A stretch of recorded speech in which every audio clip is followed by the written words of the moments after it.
Looking forward to a SEC championship game.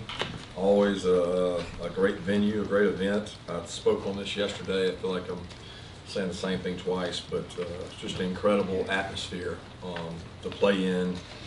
Never got a chance to play in it as a player, but have coached in it a lot of times, and it's a just special atmosphere, and the fan bases of both teams, regardless of who's in it, are always so passionate, and I'm excited for our players to get an opportunity to play in it. And you know, it's the first time, I guess, since we've been here that we've got a less of a portion of guys that have played in it. So our upperclassmen have, some of them have played in 2 of them, and some in 1, and some in 0. So very important to keep your composure and have a good plan of attack, and then execute.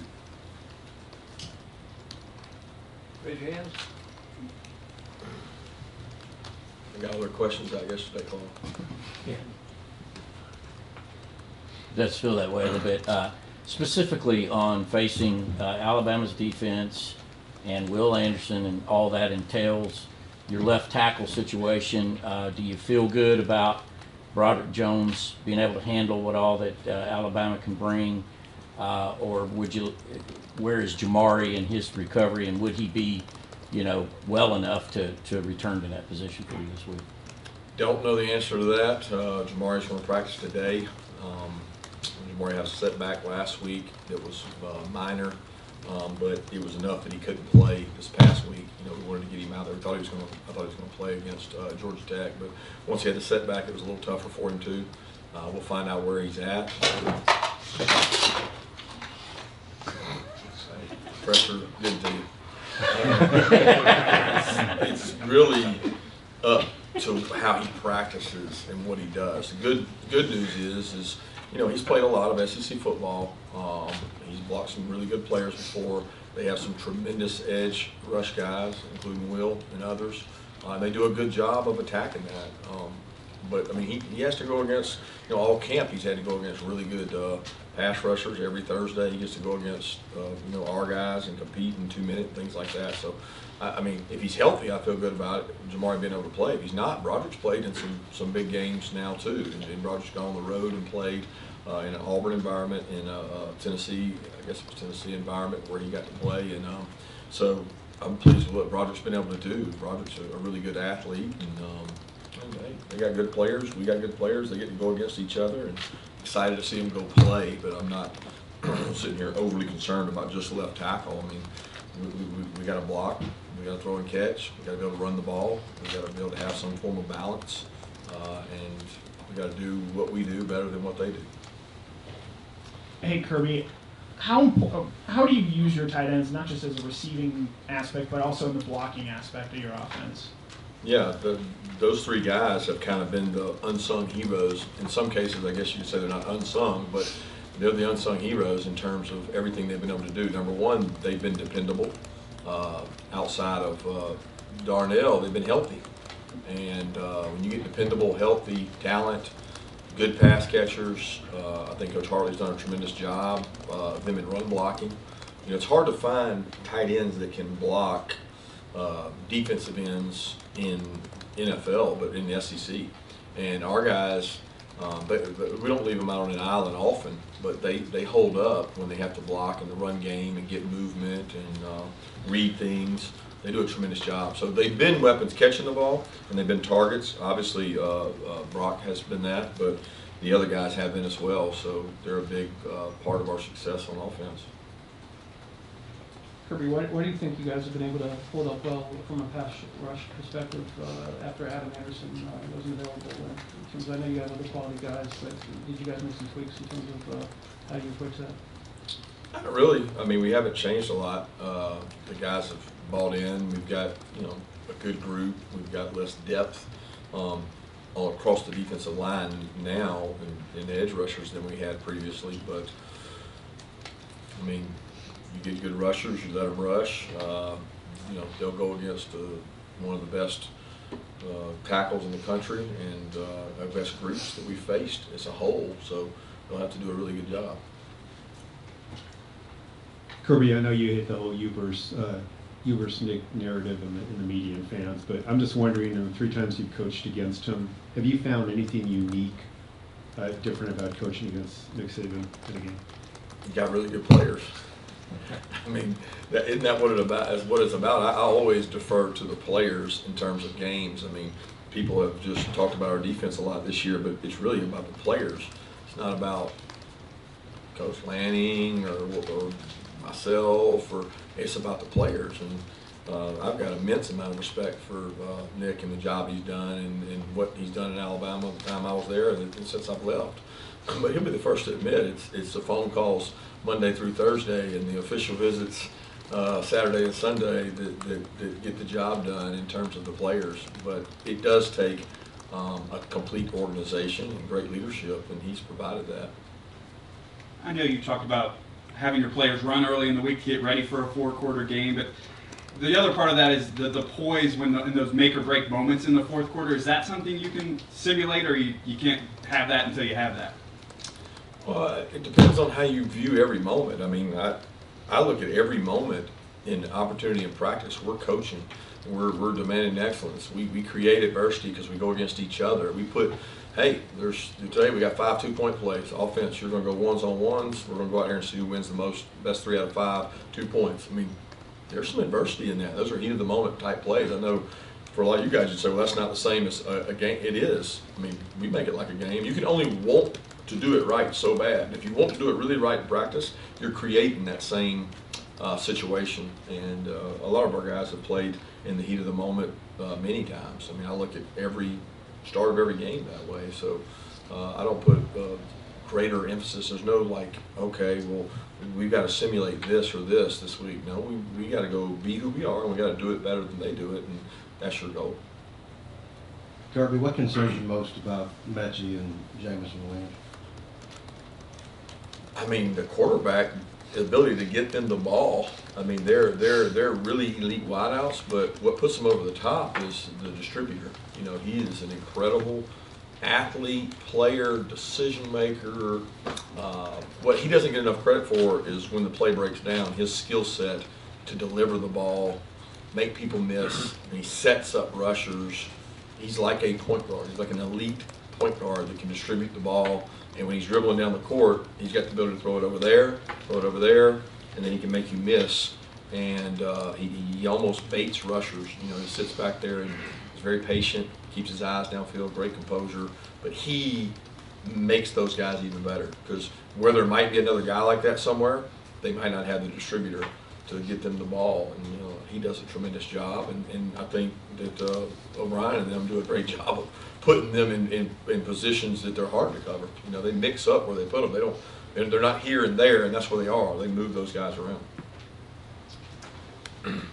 Kirby, back in the spring, I asked you who your field general was on defense, and unequivocally it was Nakobe, even though he wasn't on the field. Now, how much do you think that experience for him actually helped him be an even better leader? And then also kind of walk through George Pickens' similar journey, not being on the field but growing, you know, in that role. Yeah, Nakobe's been he's an unquestioned leader because of the way he works, the way he works in the off season, the way he demands that others work. He holds them accountable. He did that when he was hurt. He's done it since he's been back. I mean, you couldn't ask him to put a better foot forward in terms of his work ethic. And Quay goes right along with that. That group, Quay, he, and Channing, work so hard that it raises the standard for everybody else. For George, you know, he was away for so long that, you know, he wasn't really getting to do things with us when he was rehabbing with Ron and not coming to practice and not being out there and working underwater and working in the weight room. And there's a long time where he wasn't really with us. And he's been with us for now. I mean, it's been a while now that he's been coming back, building up to it. And I think he's had a good influence on the young receivers.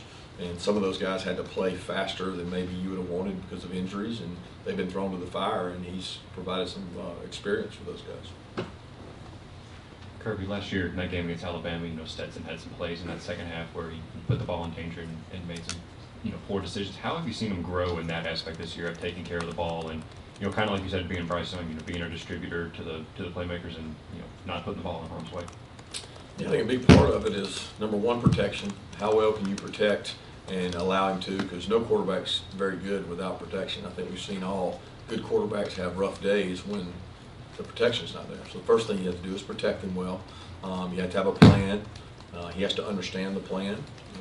You have to avoid adverse situations. You know, you get yourself in a bunch of third and longs. I don't care who your quarterback is. He's going to struggle because those take longer routes downfield to develop if you're going to try to get a first down. And experience. That's the number one thing that Stetson's been able to grow from is looking back at that game. I don't know what that was. His second, third, I don't remember, fourth start. And, you know, he's played a lot more football now and certainly has improved in terms of decision making. But that's a critical piece to every game is that player at that position makes so many decisions during the game that the outcome is usually affected a lot by the quarterbacks that play in the game. Kirby, didn't notice Kendall Milton playing on Saturday, and I know y'all had targeted Georgia Tech as the return date. Wanted to see if there's an update on his potential to play Saturday. Hopeful to get him back. He was close this week, wasn't able to go. Would love to have played him.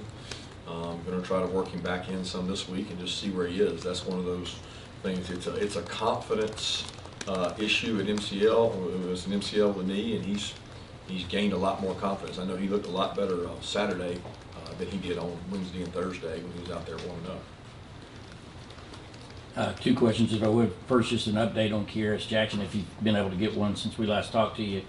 And secondly, the Auburn-Alabama game, were you able to watch that in real time on Saturday after the game? And I just wondered, if you did, are you able to watch a game like that and take in kind of the drama of it, or do you watch it clinically, you know, to what is Alabama doing here? There'll be plenty of time to watch it as we've done since the game that way. I think it's more substitution patterns, seeing things you don't see on the coach's copy. You know, you're watching the game in and of itself of offense and defense and special teams, how they kind of go intertwined. When you watch a coach's copy, you're just watching offense, watching defense, or watching special teams. You're not seeing the parts all together. So we were able to watch some of it on the bus ride back. It was in and out on the bus, but obviously we've watched it since yesterday and today, trying to prepare as we watch them play, everybody they played. As far as Kieron, we think he's going to be fine. It's not bothering him as bad right now, but we won't know for sure until he goes out and practices this week. I don't think your team is thrilled in the second half. You spoke yesterday about creating adversity in practice situations. Can you expound on how you, and then obviously it's a good thing you got thrilled in late in games, but can you talk about how you rely on what you do in practice to create situations you might have to rely on now at this time of the season? Yeah, the situation doesn't change when you trail, right? I mean, like if you're worried about that, then you're worried about the wrong thing. I mean, you need to be focused on what you have to do to execute. You know, you have a plan of how are we going to run the ball, how are we going to throw the ball, how are we going to stop them, what's our plan of attack on special teams. Does that plan deteriorate and evaporate if you don't have a lead? Not necessarily. You may have to tweak some things. You may have to move some things around. But you got to figure out what you're doing well or what they're doing different. That's the chess piece of the decision-making process, but that's not in and all everything where you have to worry about that. The big thing is what do we have to do to get our players to execute at the highest level in an extreme environment, and some of them having some anxiety. You want to try to remove that and allow them to play with confidence. That's our emphasis. Kirby, I think a lot of people nationally may see what y'all are doing on defense and assume that, you're just winning the old Georgia Kirby way of a few years ago. But how much do you think what you all did on offense and opening things up is also to credit for what you all are? How much is to credit our defense? The offense, opening up, hiring Munkin, everything you've done over the last couple of years. Well, I mean, I think we've got good players on offense, and I think Munkin's doing a tremendous job of using their skill set. I still don't know if we're as open as we would love to be. We've had injuries at wide out. We've had to do it some different ways. I mean, the huge difference in our offense is the production we've been able to have in terms of explosive plays, use of tight ends who are talented. Let's be honest, insert Brock Bowers and insert Darnell Washington. You've increased the talent level at that position. We're using the backs. I feel like we've used the backs well before, and we've got a good group of wideouts. I think Coach Munkin's done a tremendous job of using our personnel where we may not be as big on the offensive line as we've been in the past. But I do think playing good offense is important for your success. You can't be one-sided and expect to be successful. But the area that we've left most deficient is probably special teams. I think we're good in special teams. I don't think we're elite or great, and I think that we can improve on that. 2 questions. 1, quick update on Chris Smith, and then 2, sort of piggybacking off Seth's question there. Last time you guys played in the SEC championship game, you lost by 27 points. How has his program changed since that game, or since that day?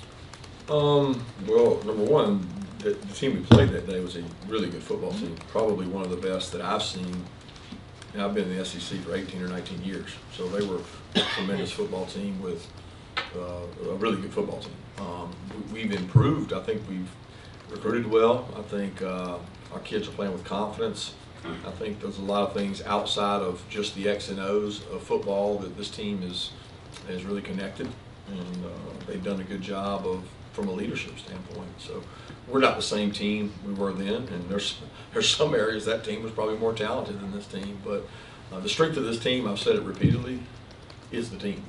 And the fact that it is a team and it's not a one-man show of any kind, it's really spread across, has been the strength of this team. As far as Chris, we're hopeful he's able to go today. He did some running yesterday, and we're hopeful to get him back. But again, until I see it and him go out there and practice, I won't know. Kirby, what are your impressions of Alabama's offensive line, and what did Auburn do to be so effective in pressure? Well, first off, Auburn played them in a very different style. I mean, it was not what you see Auburn play all the time. They used a couple different methods with their receivers and different things. But their offensive line is they had X amount of first-round draft picks on that offense last year. So anytime you have that, you're going to have guys that have to get playing time, get experience. They moved to guard, to tackle, and he's been able to play. They've changed out their center a couple times, played different guys there. They've had some injuries. They've had guys move in and out at right tackle, just as all of us in the SEC have to do in finding the right combination. You have injuries. You have to move people around. I think they've had to do that. And anytime you lose the talent they have, you're going to have guys that come back and have to grow with experience. I think they've gotten better throughout, but it's more to it than just what Auburn did. I don't know how you guys look at it, but that's a really tough place to play, and so is A&M. And that doesn't fall on deaf ears with our staff, and understand probably 2 of the hardest places to play in the country are right there. Because we haven't been to A&M, but I've been to A&M, and we've always gone to Auburn, and it's a tough environment. That game is always different. The 9 years I was there, you never could judge anything on that game because it's such a interstate rivalry. Kirby, I guess this trip to the SEC championship game is different for you all in that there's a perception that playoff-wise you guys could get in even if you lose. How does that change anything with your guys, you think? I don't see if that has anything to do with anything. I mean, I've said all my career that to win SEC championships is almost just as hard. Because the years that I spent in Alabama, you could say that winning the SEC championship was just as hard as trying to win a national championship, and it's one of our goals. We want to put it on this wall in here, and to do that, you got to win the SEC, and that's what we're focused on. 2 more questions. Kirby, talking about obviously turnover margin's important in every game. How much do you preach that going into these higher sweepstakes games? You try your best, and you try to simulate as many ways as possible. We've done a lot of different things to try to create some advantage for ourselves in terms of turnovers. We have not been where we need to be at that. We've had like 4 or 5 games we're dead even, 3 games where we lost the turnover margin. And if you're considerably better than somebody, that doesn't show itself. It doesn't become glaring. In these tight games, it's huge. This and explosive plays, that and explosive plays are critical. We have to be able to generate more, and we have to be able to protect the ball, which I feel like our offense has done a good job protecting the ball. We haven't gotten enough defensively, and that's a big emphasis for us this week. You talked about the last time you guys were in the SEC championship. I want to take you back to 2017 when you guys actually won it. Your second season here as head coach. What do you remember most about that day, the game, just the players afterwards? Long time ago. just the excitement, the joy of accomplishing something special with a really good group. You know, all those kids had come back. All those kids Georgia meant so much to them. It was our first time really doing it under this staff. I think the significant feeling they had of winning the SEC championship kind of superseded the fact that, oh, we're going to be in the playoffs now too. It was the fact that they had overcome the obstacle, the hurdle that was Auburn earlier in the year, and we didn't play our best game, and vindication of, okay, we won this game, now we're SEC champs, let's worry about the next chapter after that. And I think that's what made it special. Thank you.